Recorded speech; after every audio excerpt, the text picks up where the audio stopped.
أعوذ بالله السميع العليم من الشيطان الرجيم بسم الله الرحمن الرحيم اللهم صل على سيدنا Muhammad وعلى آله وسلم. Le mémorial des saints du Cheikh Fariduddin Attar radiyallahu anhu.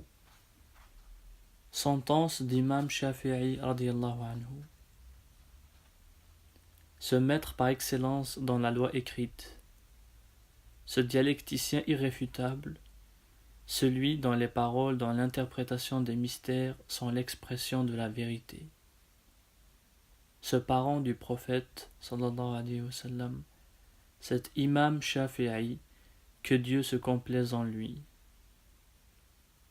Il n'est pas nécessaire de faire la description de ses mérites, puisque la lumière de son savoir a éclairé le monde entier. Il était parent de l'envoyé, sallallahu alayhi wa sallam, et membre de la tribu de Quraysh. Le Seigneur Très-Haut lui avait donné en partage un tel savoir qu'à l'âge de 15 ans, il donnait des décisions juridiques, fatwa, à tout l'univers.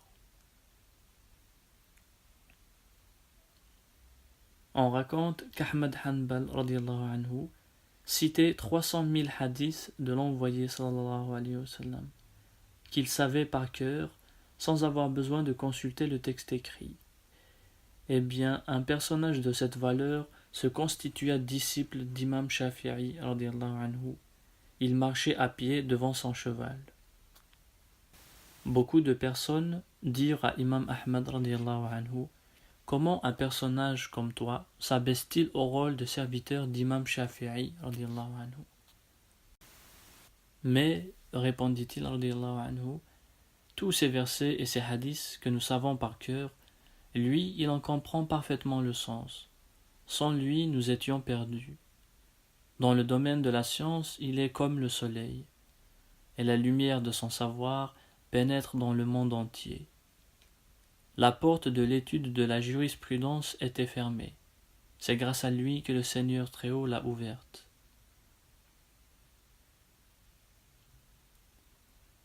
On rapporte que Imam Shafi'i radiyallahu anhu, dès l'âge le plus tendre, refusait de se rendre à tout festin ou invitation et qu'il ne cessait de pleurer. Pendant un certain temps, il servit auprès de Salim Ra'i radiyallahu anhu et là s'initia mieux que tout autre à la science du soufisme. On demandait un jour à Abdallah Ansari radiyallahu anhu à quel rite il appartenait. Je n'ai besoin d'aucun rite, répondit-il radiyallahu anhu, mais j'aime Shafi'i parce que, en toute chose, je l'ai toujours vu en tête des autres. Imam Shafi'i radiyallahu anhu racontait: une nuit, je vis en songe l'envoyé sallallahu alayhi wa sallam qui me mit dans la bouche de la salive de sa bouche sacrée en me disant: le Seigneur Très-Haut est avec toi, en avant. Dans le même songe, l'émir des fidèles me donna son propre anneau, et c'est à la suite de cela que j'eus part à la science de Muhammad sallallahu alayhi wa sallam et à celle d'Ali karamallahu wajhah.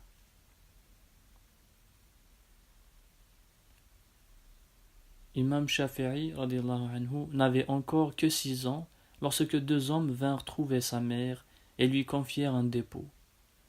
Au bout de quelque temps, l'un des deux vint chercher l'objet placé en dépôt et s'en alla. Un autre jour, le second se présenta à son tour et se mit à réclamer la remise du dépôt. En vain, la mère de Imam Shafi'i radiyallahu anhu objectait que l'un des deux était venu chercher le dépôt. L'autre répliquait: mais c'est à moi qu'il appartient. Survint Imam Shafi'i radiyallahu anhu qui demanda de quoi il s'agissait. Lorsqu'on le lui eut expliqué, il dit au réclamant: l'objet déposé est toujours ici, mais vous étiez 2 lorsque vous nous l'avez confié. Va donc chercher ton camarade, et alors vous reprendrez ce qui vous appartient. Là-dessus, cet homme partit et ne revint pas. Imam Shafi'i radiyallahu anhu, étant allé se mettre sous la direction d'Imam Malik radiyallahu anhu, qui avait alors 70 ans, se tenait assis à la porte de sa maison. quiconque en sortait, tenant à la main une décision juridique qu'il s'était fait rédiger, Imam Shafi'i radiallahu anhu le renvoyait auprès de l'imam pour l'engager à examiner plus mûrement la question. Et, en effet, après un examen plus sérieux, Imam Malik radiallahu anhu reconnaissait que l'imam Shafi'i radiallahu anhu avait raison. Aussi était-il content chaque fois qu'il le voyait. C'était le temps où Harun al-Rachid était calife. Or, il arriva que ce prince s'étant querellé avec Zubayda Khatoun, la princesse les traita d'hôtes de l'enfer. Si je suis un hôte de l'enfer, repartit Harun al-Rachid, sois séparé de moi par les 3 répudiations. Et ils se séparèrent. Mais Harun aimait passionnément Zubayda, et loin d'elle il perdit tout repos. Il fit donc annoncer publiquement que tous les oulémas eussent à se réunir dans la ville de Bagdad pour examiner cette question.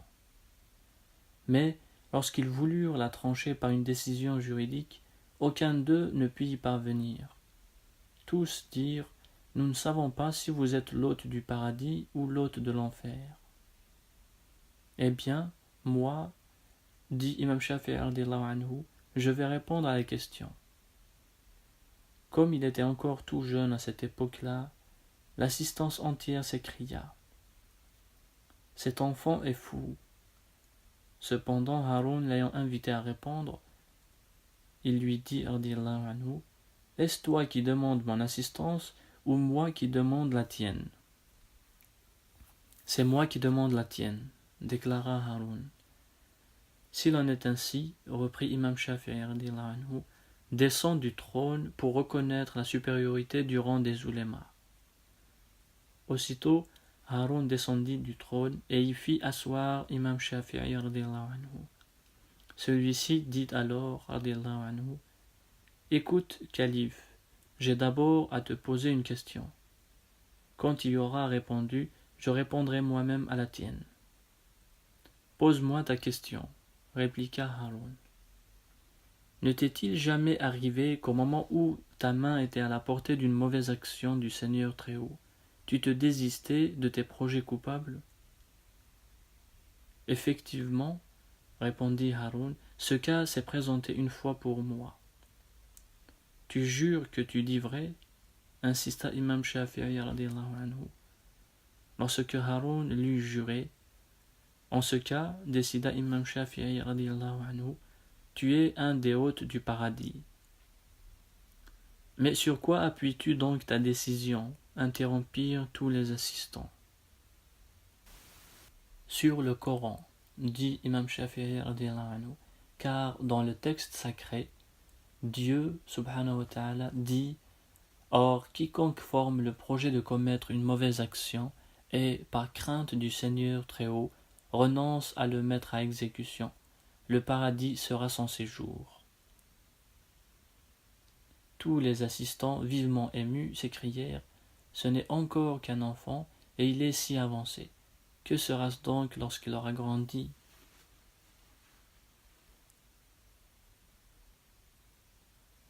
Un jour qu'il récitait une leçon, il se leva jusqu'à 10 fois, pour se rasseoir ensuite.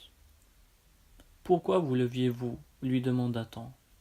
« C'est, dit-il radiallahu anhu, parce qu'un jeune saïd jouait avec des enfants.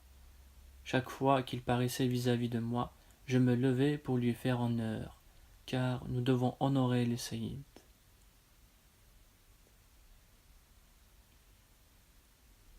Un jour, quelqu'un avait envoyé une somme d'argent à la Kaaba. Imam Shafi'i radiallahu anhu s'y trouvant alors, on lui en remit sa part. Qu'a dit le possesseur de cet argent? Demanda-t-il radiallahu anhu. Il a dit, répondit-on, qu'on distribua cet argent aux derviches qui vivent dans les austérités à la crainte de Dieu. S'il en est ainsi, reprit Imam Shafi'i radiallahu anhu, comme je ne vis ni dans les austérités ni dans la crainte de Dieu, je n'ai aucun droit à avoir une part de cet argent. Et il le refusa.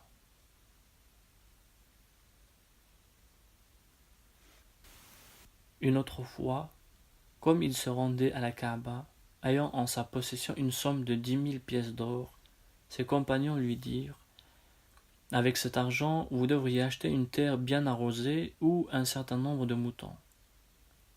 Aussitôt, Imam Shafi'i, radiyallahu anhu, jetant tout cet argent devant lui, en donna une poignée à quiconque se présentait, et il le distribua ainsi jusqu'à ce qu'il n'en restât rien.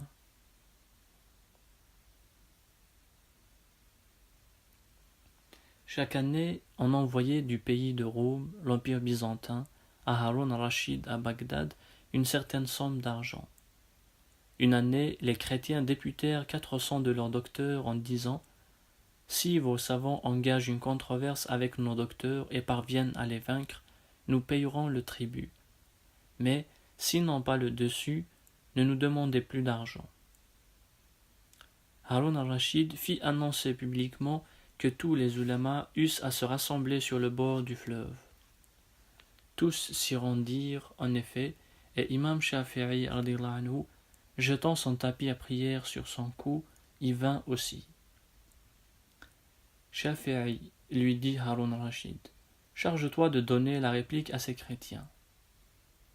À l'instant même, Imam Shafi'i, radiyallahu anhu, lançant sur le fleuve son tapis à prière, y monta et s'assit. Puis il s'écria, radiyallahu anhu, que quiconque a à discuter avec nous vienne ici et nous discuterons. Tous les chrétiens témoins de ce prodige se firent musulmans. Lorsque le Khaïsar de Rome apprit que tous ceux qui étaient partis pour Bagdad s'étaient fait musulmans sous la direction de Imam Shafi'i, radiyallahu anhu, il s'écria: il est encore heureux que ce Shafi'i ne soit pas venu au pays de Rome, car il ne resterait pas dans tout notre empire un seul porteur de ceinture, c'est-à-dire moine.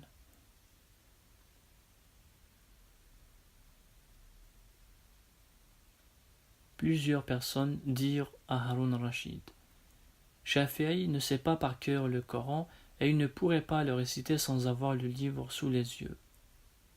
Cela était vrai, mais quelle nature brillante que celle de l'imam Shafi'i radiyallahu anhu. Pendant le mois du jeûne, le calife ordonna que ce fût lui qui présida à 5 prières canoniques. Imam Shafi'i radiyallahu anhu lisait une section du Coran qu'il plaçait dans sa mémoire. Puis, lorsque venait la nuit, il récitait cette 30e portion du Coran durant la prière des Tarawih. De sorte que, dans l'espace de 30 jours, il récita en entier les 30 sections du Coran.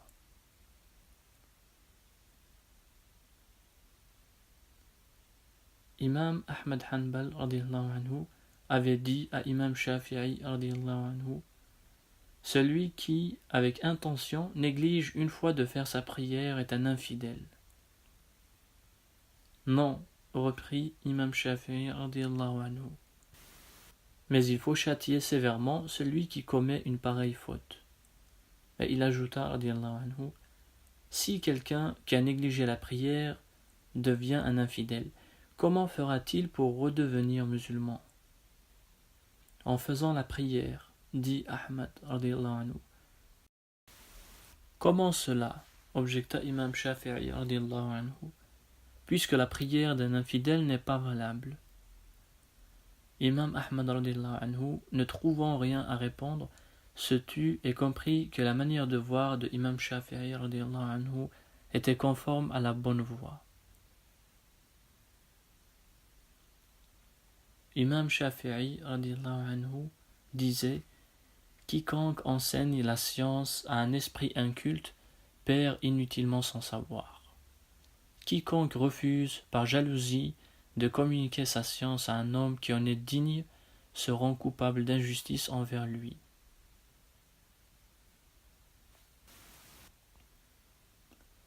Un nommé Rabi' racontait: avant la transition de Imam Shafi'i radiyallahu anhu, je vis en songe qu'Adam, le prophète alayhi salam, avait rendu le dernier soupir et que tous les peuples réunis enlevaient sa sépulture. Puis je m'éveillai. Le lendemain matin, ayant consulté un interprète de songe, celui-ci me dit: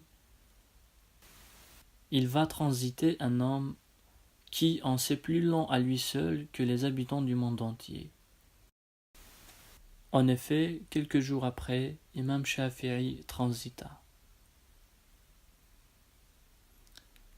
Avant sa transition, il avait prescrit que son corps fût lavé par un personnage qui était alors en Égypte. Lorsque celui-ci arriva, après la transition de Imam Shafi'i anhu, et qu'on lui eut fait connaître les dernières volontés de l'imam anhu, il demanda à voir ses papiers. En les examinant, il vit une feuille sur laquelle l'imam anhu avait expliqué qu'il avait à payer 70 000 pièces d'or. Pour attirer sur lui la faveur divine, cet homme paya de sa bourse les dettes de l'imam Shafi'i anhu en disant « Voilà la lotion qui convenait à l'imam Shafi'i anhu. Voilà celle qu'il me recommandait de lui faire. Maintenant, il est libéré de toutes ses dettes. » Rabi' raconte « Je vis en songe l'imam Shafi'i anhu et je l'interrogeai sur son sort. Le Seigneur Très-Haut, me répondit-il, m'a fait miséricorde. Il m'a installé sur un trône lumineux, a commandé qu'on répandît des perles sur ma tête et m'a assigné dans le paradis une place 700 fois grande comme le monde. » Une autre personne, ayant vu Imam Shafi'i anhu en songe, lui demanda « Comment t'a paru le travail qui se fait pour rendre l'âme ?» « Oh, répondit Imam Shafi'i anhu, j'étais en train de réfléchir à une question de science lorsque tout à coup je me suis vu dans le paradis sans m'être aperçu que j'avais rendu l'âme. »